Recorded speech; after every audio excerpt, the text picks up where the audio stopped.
আমাদের সবারই একটা কমন ধারণা যে স্টুডেন্ট সিএ পাস করে না, না আইসিএবি পাস করে না। কেন একজন স্টুডেন্ট সিএ পাস করে না?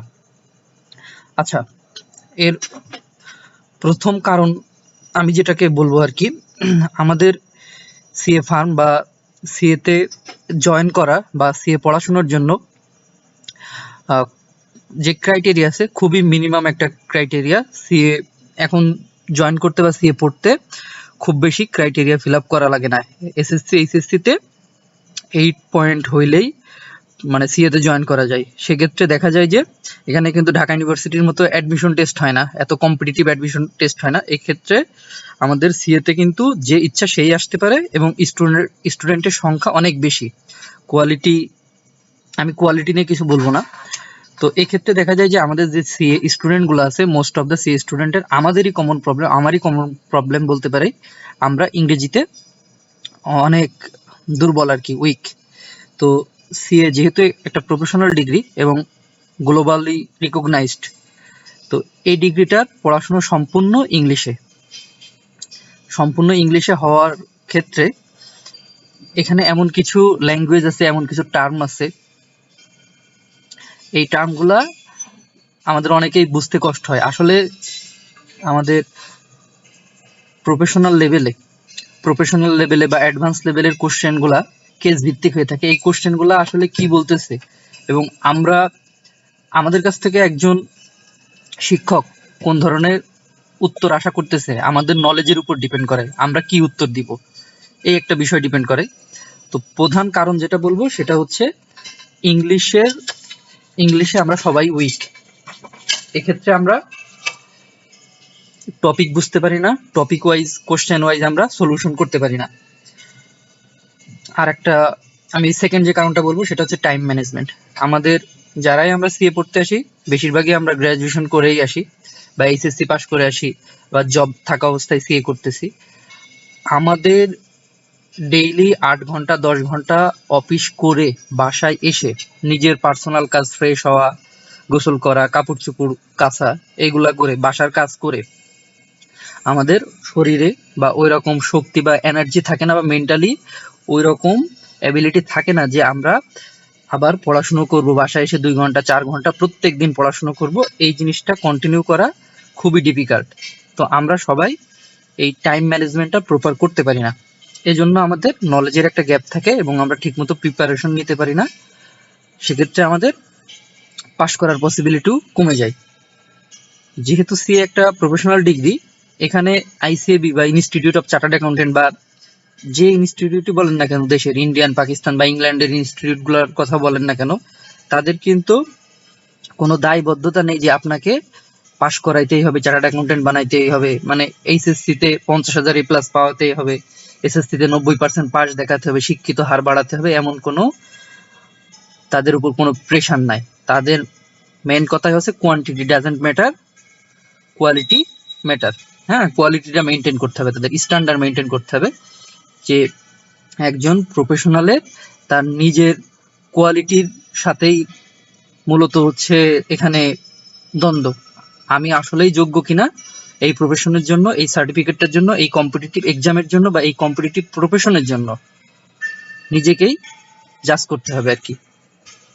সেক্ষেত্রে দেখা যাচ্ছে আমাদের সি এর যে সিলেবাসটা, এখানে accounting, audit and assurance, tax, business finance, তারপরে ফাইন্যান্সিয়াল ম্যানেজমেন্ট, বিজনেস স্ট্র্যাটেজি, যে বাংলাদেশ কর্পোরেট ল বা বাংলাদেশ ল যেটা আছে না কেন, বিজনেস ল যেটাই বলেন না কেন, এখানে অনেক ইন ডেপথ নলেজ পড়াশোনা করা লাগে।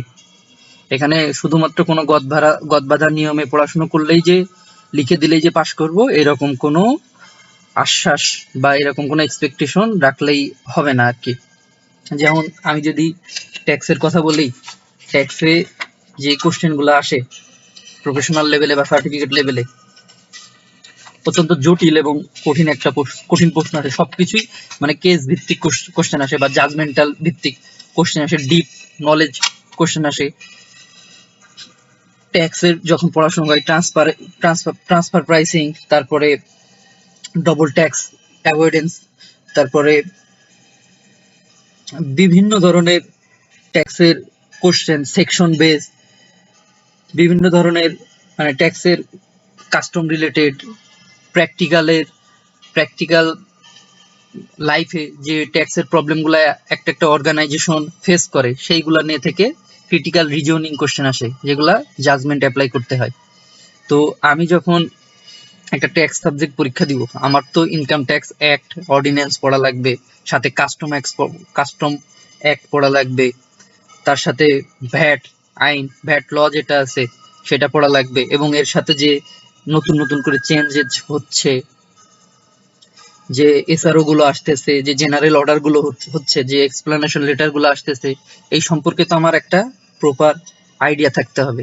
তো আমাদের সিএ প্রফেশনে জব করার পাশাপাশি, অফিস করার পাশাপাশি, 8 ঘন্টা 10 ঘন্টা অফিস করার পাশাপাশি ফ্যামিলিকে সময় দিয়ে নিজের ব্যক্তিগত কাজ করার পরে এত ডিপ পড়াশুনো করার মতো সময় বা টাইম ম্যানেজমেন্ট সবাই করতে পারে না। এক্ষেত্রে আমি বলবো যে এই টাইম ম্যানেজমেন্ট বা কম প্রস্তুতিতে এক্সামে বসার কারণেই মূলত আমরা ফেলটা করি আর কি।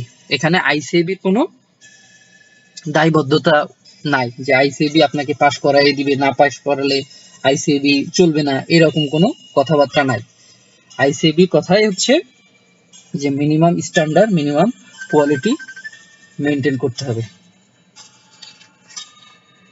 এছাড়াও আমরা অডিট এবং অ্যাকাউন্টিং সাবজেক্টে বা এফএআর বা অডিট অ্যান্ড অ্যাসুরেন্স সাবজেক্টে যে কোশ্চেনগুলো দেখি আর কি, মানে সব ক্ষেত্রেই দেখা যায় যে ইন্টারন্যাশনাল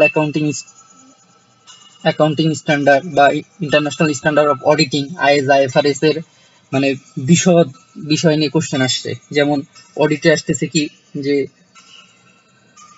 ধরেন মানে সিম্পলি বলতেছি, অ্যাকাউন্ট রিসিভেবল অ্যাকাউন্ট পেয়েবল এর অডিট প্রসিডিউর কি, এই অডিট প্রসিডিউরে কাজ না হলে সাবটেন্টেটিভ অডিট প্রসিডিউর কি, বা একজন প্রফেশনাল অ্যাকাউন্টেন্টের ইথিক্যাল ইস্যুগুলো কি, আমি অডিট অ্যাকসেপ্ট করব কি না, অডিট রিস্ক কি আছে, অডিট ওপিনিয়ন কি আছে। এখন ওপিনিয়ন দিতে হলে কি কি অডিট প্রসিডিউর মেনটেন করতে হবে, ম্যাটেরিয়ালিটি কত কি, এই অডিটে কি অডিট মেটার কি। তো এই যে অডিটিং স্ট্যান্ডার্ড গুলো পড়াশোনা করে তারপরে এই যে সিনারিও বেসড যে কোশ্চেন দিবে, এই কোশ্চেনে তো আমার জাজমেন্ট অ্যাপ্লাই করতে হবে। এবং আমি 2 পাতা 4 পাতা লিখে দিয়ে আসলাম, পাস করে গেলাম, এরকম বিষয়টা না। আমাকে কি পয়েন্ট ধরে ধরে সংক্ষেপে লিখতে হবে, কনসাইজ করে লিখতে হবে, তাহলেই তো একজন এক্সামিনার আমাকে নাম্বার দিবে।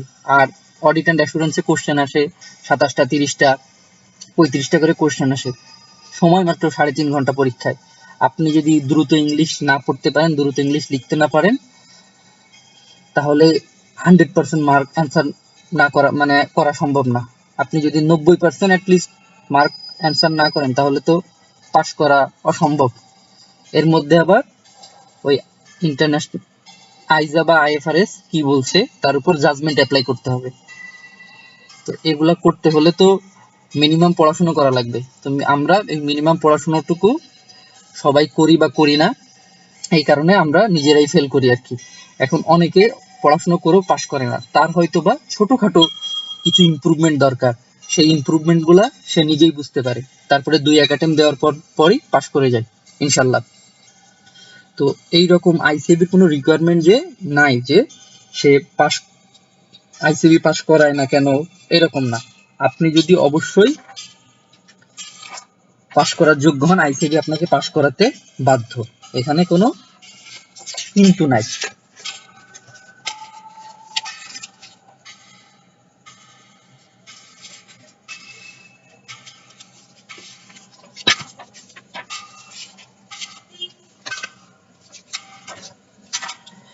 তো এই এই ছিল মূলত আমার আজকের কথা। তো আমার মনে হয় আপনারা ক্লিয়ার। আইসিবি কোনো কোয়ান্টিটি লাগবে না, মানে অনেক চার্টার্ড অ্যাকাউন্টেন্ট লাগবে না। বাংলাদেশ থেকে বলা হয়েছে 12,000 কি 15,000 20,000 চার্টার্ড অ্যাকাউন্টেন্ট দেন, হ্যাঁ, কিন্তু আইসিবি থেকে বের হয়েছে মাত্র 2200-2500। আরো তো অনেকে 50 বছরে মারাও গেছে, আমি এই কথাটা বারবারই বলি। তো আইসিবি চাইলেই কোয়ালিটি বাড়াইতে পারবে, কোয়ান্টিটি বাড়াইতে পারবে না, কারণ কোয়ালিটি মেনটেন করেই কোয়ান্টিটি বাড়াইতে হবে। এবং এই কোয়ালিটিটা যাচাই করে, কোয়ালিটি যাচাই করে ইংল্যান্ড। আমাদের ইংল্যান্ডের সাথে পুরো অ্যাফিলিয়েশন আছে। তো চাইলেই যে কাউকে আইসিএবি পাস করাবে না। হয়তো আমাদের মধ্যে কিছু ল্যাকিংস আছে, এই ল্যাকিংস গুলা আমাদের ইমপ্রুভ করতে হবে ডে বাই ডে। আমাদের ফার্মের কাজের সাথে পড়াশোনাটা লিঙ্ক আপ করে করলে সহজ হবে। আর আমাদের যে ইংলিশের যে মানে উইকনেস, এই উইকনেসটা আমাদের দুর্বলতাটা কাটাইতে হবে, অবশ্যই কাটাইতে হবে। আমাদের বিভিন্ন পরীক্ষার মক টেস্ট গুলা দিতে হবে, তাইলেই আমরা পাস করব। আর প্রত্যেকটা সাবজেক্টে আমাদের ডেপথ নলেজ রাখতে হবে, এবং ওই ডেপথ নলেজের উপরে আমরা সিনারিও যে বেস কোশ্চেন আছে, কেস স্টাডি আছে, যে প্রবলেমগুলো আছে, এই প্রবলেমগুলো প্র্যাকটিক্যাল লাইফে সলিউশন দিতে পারবো কিনা, এই ক্রিটিক্যাল রিজনিং আর জাজমেন্টটা আমাদের পরীক্ষার খাতায় যদি আমরা লিখতে পারি, তাহলেই আমরা অবশ্যই পাস করব। না পাস করার কোনো সম্ভাবনা নেই। আর গ্রামার খুব বেশি হাই হাই লাগবে না, আইএলটিএস এর মতো এরকম না। সেন্টেন্স ফরমেশন কারেক্ট হচ্ছে কিনা, টেন্সের কিছু বেসিক ফরমেশন কারেক্ট হচ্ছে কিনা, এই জিনিসগুলো মেনটেন করে কি পয়েন্ট ভ্যালিড কি পয়েন্ট ধরে লিখলে, কম লিখলেই আমরা পাস করে যাবো ইনশাল্লাহ। তো আশা করি বুঝতে পারছেন যে আইসিএবি পাস করায় না, এটা এমন কোনো দায়বদ্ধতা আইসিএবি নাই। আইসিএবি কোয়ালিটি মেনটেন হলেই আইসিএবি পাস করাবে। এর আগেও যারা পাস করছে তারা এভাবেই করছে, এখনো যারা করতেছে তারা বিশ্বাস করে তারা এইভাবেই পাস করবে, ইনশাল্লাহ করবেও, তারা করতেছে। কাউকে ছোট বা বড় করার এখানে কিছু নাই। তারপরে হ্যাঁ, আরেকটা প্রশ্ন আপনারা করেন যে প্রাইভেট ইউনিভার্সিটি বা পাবলিক ইউনিভার্সিটি সায়েন্স ব্যাকগ্রাউন্ড এইগুলা পাস করার পর হচ্ছে প্রফেশনে কোনো ভ্যারিয়েশন আনে কিনা। তো না, private university public university pass করে গেলে, একজন চার্টার্ড অ্যাকাউন্টেন্ট হয়ে গেলে, প্রাইভেট পাবলিক কোথা থেকে বিবিএমবিএ করছে বা গ্রাজুয়েশন করছে, সায়েন্স থেকে এসছে না আর্টস থেকে এসছে, এগুলা ওইভাবে কোনো ডিফারেন্স ক্রিয়েট করে না। একজন কোয়ালিফাইড চার্টার্ড অ্যাকাউন্টেন্ট তিনি বাংলাদেশ কেন বহির্বিশ্বের মধ্যে অ্যাকাউন্টিং এর সর্বোচ্চ ডিগ্রি নিছে, তার দিয়ে অ্যাকাউন্টিং, ট্যাক্স, অডিটিং, কনসালটেন্সি বিভিন্ন ধরনের ডিসিশন মেক করতে পারবে, কস্টিং বিষয়ে সে সিদ্ধান্ত দিতে পারবে, সে অডিট ওপিনিয়ন দিতে পারবে, সে অলরেডি পরীক্ষিত, তার আর নতুন করে পরীক্ষা দেওয়ার কিছু নাই। এইচএসসির পরেও যদি কেউ সি কোয়ালিফাই করে, গুড, এনাফ গুড। আশা করি বুঝতে পারছেন যে ব্যাকগ্রাউন্ড কোনো ম্যাটার করে না। আমি এরকম ব্যাকগ্রাউন্ড দিতে পারবো যে সায়েন্স থেকে বা আর্টস থেকে যারা আসছে তারা অনেকে ভালো করছে, অনেক ভালো ভালো পজিশনে বাংলাদেশের আছে, আমি এরকম 15-20টা রেফারেন্স দিতে পারবো যে তারা বাংলাদেশের টপ টপ ফার্মে বসে আছে। তো এইসব চিন্তা ভাবনা না করে সঠিকভাবে পড়াশোনা করাটা আমাদের উচিত, এটাই।